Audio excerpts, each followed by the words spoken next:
Hi guys, and welcome to Trapping the Ozarks. Today I wanted to kind of talk to you about coyotes. Obviously, coyotes are kind of like the one nemesis that most trappers seem to have. Over a period of time, you can get pretty good at obviously fox and raccoons and cats and other things, but coyotes, no matter how long you trap, they always seem to be a nemesis because they're so hard to figure out. And like I've said before, if anybody tells you they have coyotes figured out, that's probably wrong. Some people are obviously better at catching coyotes than others, but nobody has coyotes figured out. So what I wanted to start off with today is basically kind of go through a little bit of history with coyotes and things of that, and then kind of some of the things that we look for in trapping. And I didn't want to just you cannot talk about coyote trapping in a few short minutes. So probably want to break this down into different episodes, different phases that we can talk about. So today let's talk a little bit about history, and by history I'm talking the history of here in the Ozarks because that's where I live. So historically, coyotes are not native to the Ozarks. Wolves were native to the Ozarks, fox are native to the Ozarks, but coyotes historically have not been. They basically migrated from west to east, really after man eradicated wolves. And the reason that occurred is obviously with wolves here, then they would not allow the coyotes to stay here. They consider the coyotes to be a threat. So they would kill the coyotes, they would run the coyotes off. You can see the exact same thing going on in Yellowstone, which is, ironically the only place in North America that the coyote population has not grown in the last 100 years. And that really came about when man reinstituted wolves. So they're not historical to here. They moved in and then gradually they took over. Even when I was a kid and first learning to trap in late 1970s, early 1980s, there wasn't even that many coyotes around. You would catch coyotes for sure, but we had a lot more fox, a lot more other things around. They weren't like they are today, where, here where I live, it's rare to catch a red fox because the coyotes have killed them all and run them all off. So things have really changed in that respect once the coyotes have moved in and taken over. So what makes the coyotes so plentiful? Well, number one, they are super weary and they're very wily. They're not dumb animals. They're quite smart animals and they're extremely weary. Probably the weariest animal in the woods. Um, they get, you know, cautious about everything, whether it's approaching a set or, man or a lot of different things. And nobody knows what really makes them so cautious as it compared to one thing versus another thing. They just are. I've got game camera footage where sometimes they're so cautious on at a set, sometimes they're less cautious at a set, but they're always cautious. And sometimes they'll just not commit and just leave. And who knows why? I mean, did they smell something? Did they feel something? Did they see something? I mean, we know as trappers that if a coyote walks up to your set and your trap is not bedded properly and he feels that trap move under his foot, they're gone. They're moving. They're out of there. They're super skittish. So that's one of the reasons that they are so wily is they're super skittish, and that is just adapted over thousands of years, and that gives them the opportunity to survive where other animals won't, like a bobcat or a fox. Obviously, not near as skittish. They can be blocked in. They'll go into cubbies. They'll do lots of things that a coyote would never, ever, ever do. So that's one thing. The second thing is they are super highly adaptable.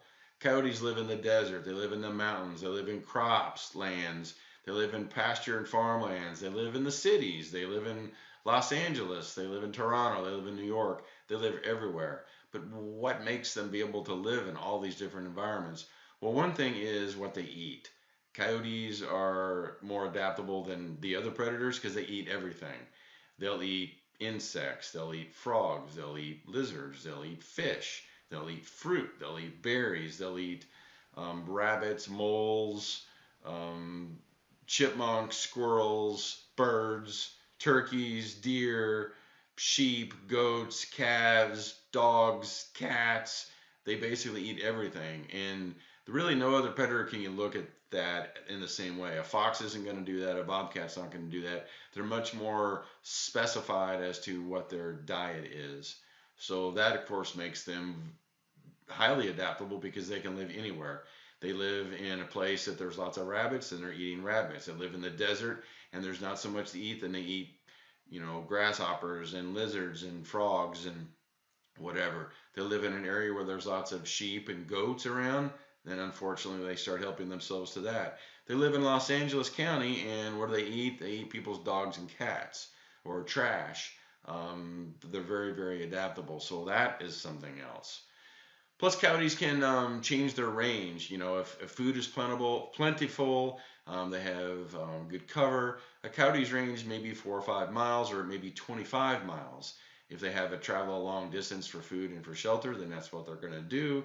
If they don't, then they won't. Again, this varies a little bit compared to other predators like a fox and a bobcat. But so the range can vary greatly, and their litters will vary greatly. If they have shelter, they have food plentiful, they may have up to 12 pups. If they're in an area where there's not a lot of shelter, they have to travel 25 miles for food, they may only have 2 or 3 pups.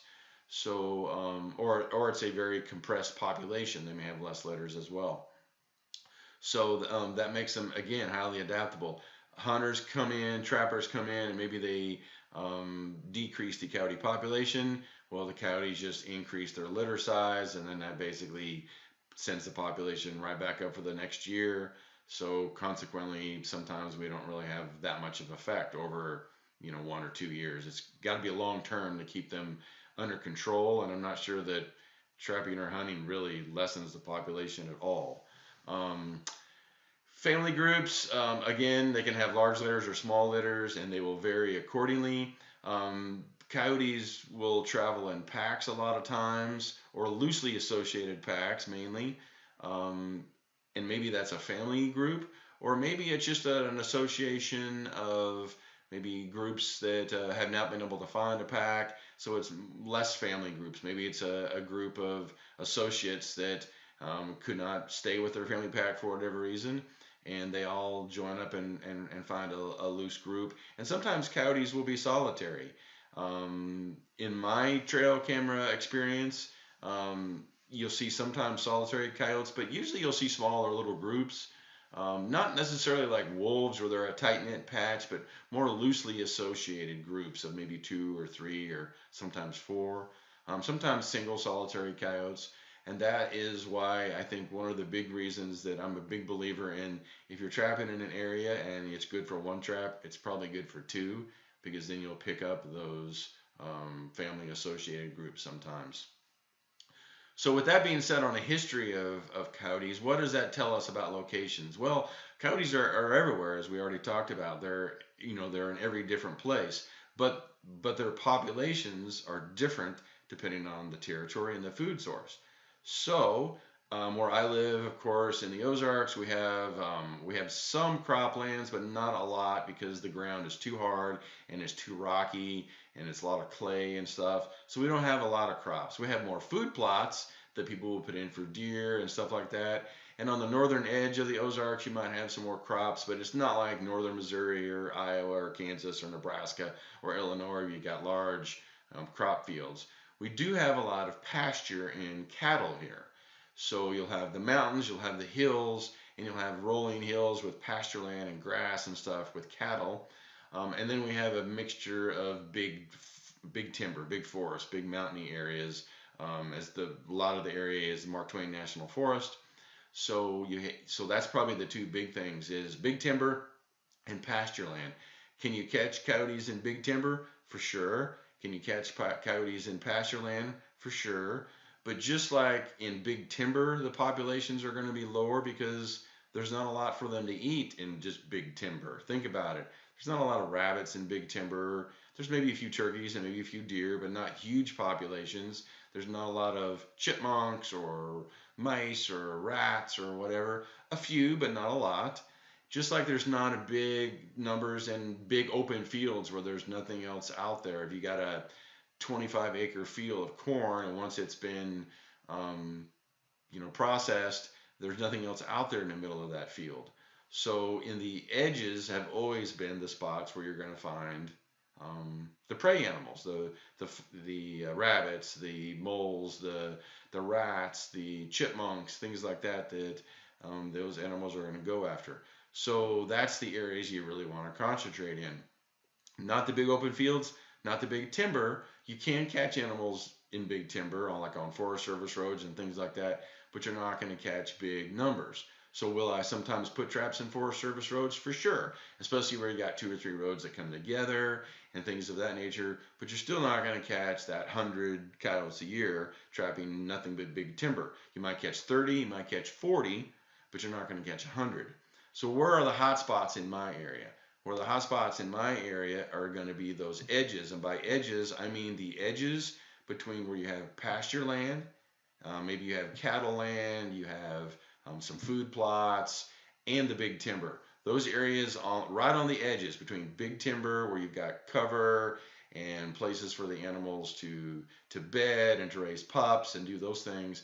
But then you've also got the feed animals, the prey animals. Those are going to be the hot spots in my areas. I'm not going to just put traps in the middle of big pasture fields full of cattle.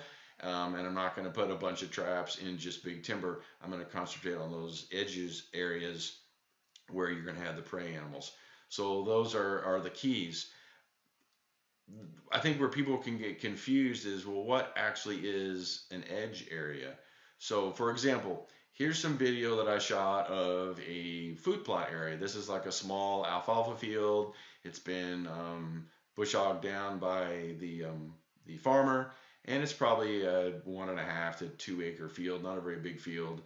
The deer are still working on it, but right here on the edge of the field, you can see the edge where there's going to be taller grasses on the side, and then you have this road that intersects here. So that's an easy one that we're all going to be familiar with. There's all kinds of tracks everywhere around here. There's bobcat tracks, there's coyote tracks.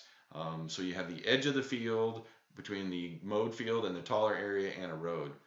Good edge. But what about this particular location? Here's a location where the farmer has come in and he's cleared out a bunch of cedar trees and a bunch of trees to kind of give us some more open area.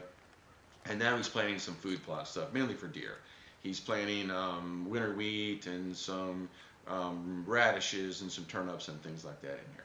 And if you look down at the bottom, you can see these big pushed up areas where he's pushed up all the brush, and those areas are going to be full of rabbits and mice and all those kinds of things. So an area like this is the edge between where the big timber is in the field, or is the edge between where the brush in the field is. Some of this he doesn't have planted at all, so it's kind of a no man's land. So the question is, well, where is the edge? Well, the edge could be both areas, but generally I have much better success when I work the edge that's got all this brush and all this stuff. Because even though you don't have the tall grass and you don't have the other things, all this brush and these brush piles are perfect areas for prey animals to hide and to be hunted.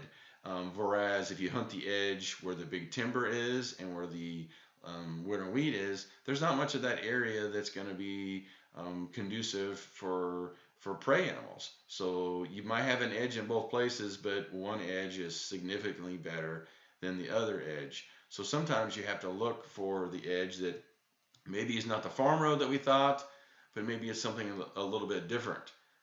For example, if you have a farm road that runs alongside of a food plot, and then you have the edge of the back of the farm lot that runs against big timber. But maybe that edge is the edge that you need to put your traps at is not necessarily along the farm road and the food plot, but maybe the edge between the food plot and the big timber, because that's where the cover is for all the prey animals. So don't get caught up in just because it's an edge means that all edges are created equal.